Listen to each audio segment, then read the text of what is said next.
Welcome to this screen recording. Today I will be walking you through my teacher website that I created for the course EDCI 545. First, I'm going to show you how to access my website. Since I used a free domain name, it's kind of long and weird, so if you navigate to my Twitter page, I posted about my website, so you can just click here to get to the website. And here we are. We start on the home page, and that's kind of just like a navigational page, so it tells you about my other pages that I have up here. So I have a home page, an about me page, gallery, ISTE standards, and professional development. And these are the brief overviews of each of these pages. I have links here that take you to each of the pages. The goal of this website is to showcase the work that I did for this course and to also showcase the skills that I've gained and my opinions on technology integration in the classroom. So next we'll go to the About Me page. That's me, and this is my bio. Gives a little bit of background information about me and why I want to teach. These are my pedagogical beliefs, and these are my views on technology integration in the classroom. My three main categories here are creating digital citizens, engagement, and accessibility. This is my resume, contact information, and then at the bottom I also have my Creative Commons license and some more contact information. We can go to ISTE standards next. So these are the standards. You can click on this, it's a link, and it'll take you. My internet is a little bit slow, but eventually it will take us to the ISTE site, and these are all the standards for educators. So visitors on my website can come here and check them out and learn a little bit more about them. I have them all listed on the side here as well. And under each of these, I have evidence of completing these standards for this course. So, for example, under the learner category, I have a screenshot of my Twitter, and my evidence for how I met this learner standard is, for this course, I created a professional Twitter profile at Kristen Frofjord. On this profile, I follow other educators and educational resources such as curriculum developers, professional development entities, and scientific journals. My activity on my teacher Twitter allows me to participate in local and global learning networks and stay current with research that supports improved student learning outcomes. We can come down here to Citizen. And here's another performance task that I made. It's an infographic. It's kind of small, it's embedded here, you can read it, but if you wanted to make it a little bit bigger so you can see all the text, you can click on that and it takes you here, and you can zoom in on this to see more of the content. But my evidence that I completed this ISTE standard is, in this performance task, I made an infographic on the digital citizenship topic, news and media literacy. The purpose of the infographic is to promote critical examination of online resources. And then down here for collaborator, some evidence that I have that I completed that is my class newsletter that I made on S'more. So again, you can read it here because it's embedded.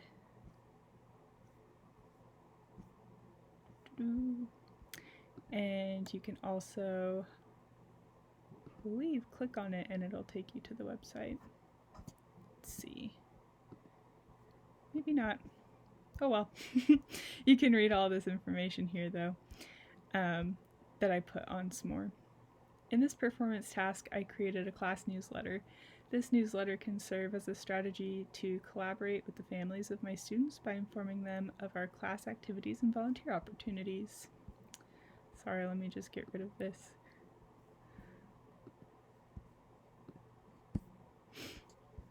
All right, and then we can go to my gallery page up here.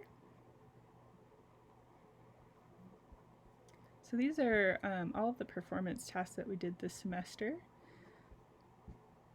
And again, it's going to take a second to load all of them. But I have my podcast here, Identity as a Teacher. These are the slides from my lesson plan. You can click through them. These are all embedded. Some of them are just like screenshots or images that are on here, and they don't take you, if you click on them, they're not like a link that takes you anywhere else, but some of them are.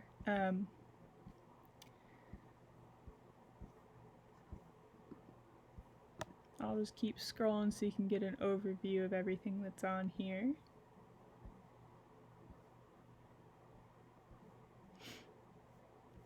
So, I'll start with the concept map. I made this on Canva. I really like this tool. I did this for my lesson plan, and it helped me plan my learning activities for my lesson plan. So I have my topic, my standards that I'm covering in this lesson, and then my learning objectives here. And then for each learning objective, I have activities that I do to achieve that objective, and then the assessment.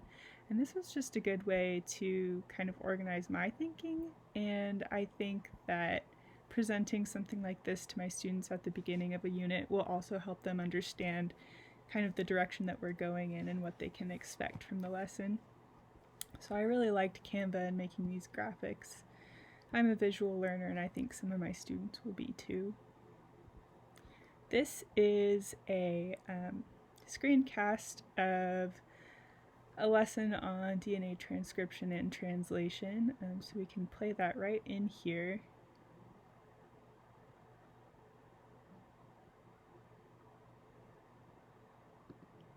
So in that video, I described to my students how to complete transcription and translation and how to use the codon table in another screencast. And I really like the screencast tool. I've used it a lot this semester, and I think it's great for making custom videos that help explain exactly what you want to explain to your students. And let's see, what else do I want to share from my gallery page? Some more screencasts here. Oh, so I did the hour of code here, and this was my certificate of completion. I really enjoyed that because I've done some coding in the past, but I had a lot of help, and this one was great to kind of reintroduce me to coding. And I think that's something that I could really use with my students in the future too. There is a coding activity on Hour of Code for using Punnett squares, which is actually something that we cover in high school biology. So I think that that would be a great way to mix technology and biology and get the students interested in learning Punnett squares. All right, and finally I have my professional development page. So this is a screenshot of my skills at the beginning of the semester. And most of my skills just fell within the general technology skills. So I was comfortable using like word processing and presentation technology.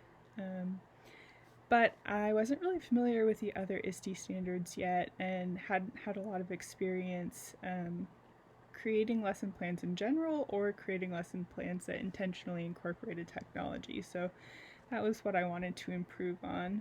Over here, you can read about at the beginning of the semester. This is actually exactly what I wrote in one of our quiz questions. And so these are my words from the beginning of the semester on my strengths, things that I needed to improve on, and my professional development goals for the semester. This is my chart screenshot for the end of the semester. I just did this on December 1st.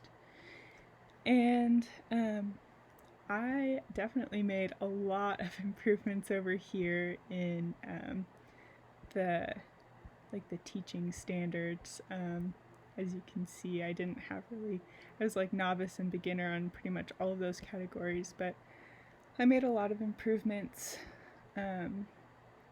in using technology in lesson plans and making lesson plans accessible for students using technology, and using networking to learn more about technology integration in lesson planning. So my future goals moving forward after the completion of this course is to continue using and implementing the knowledge that I learned from this course in both my personal life and my professional teaching practices. I want to engage in professional development opportunities that are offered by my future employers, and also just seeking them out online and completing those in my free time. And I want to build a larger network of professionals both in person and online so that we can share resources and ideas for implementing technology. So that's it. Thank you for watching.